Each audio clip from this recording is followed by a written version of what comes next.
summit. On his trip to Russia, President Moon Jae-in was accompanied by key members of South Korean firms, including Samsung, Hyundai, and LG. Today at a forum in Moscow, that delegate, along with more than 100 Russian business leaders, plus local government officials, they discussed ways to boost economic ties. Our Kim Hyesung has the highlights from that very session. Under the theme An Era of Peace on the Korean Peninsula, Road to Co-Prosperity in Eurasia, government officials and business leaders from South Korea and Russia gathered in Moscow to discuss ways to expand bilateral economic cooperation, including manufacturing, rail transport, and energy. 지금 한국은 역사적인 전환기를 맞이하고 있습니다. 남북 정상회담에 이어 지난주 북미 정상회담을 통해 한반도의 완전한 비핵화와 항구적인 평화 정착을 위한 초석을 다졌습니다.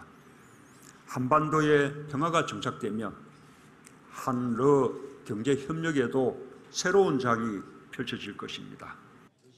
On top of strengthening the South Korea-Russia bilateral economic relationship, President Moon also emphasized the need to prepare for three-way economic cooperation with North Korea, adding that railway links are one way to accomplish that goal. Since establishing diplomatic ties in 1990, Seoul and Moscow have expanded bilateral trade, which reached $19 billion in 2017, up 40% on year. In particular, people-to-people exchanges hit a record high of 510,000 last year. Experts believe Korean businesses can benefit from Russia's energy and its original technology, while Korea can in turn help build Russia's infrastructure and logistics through its applied technology.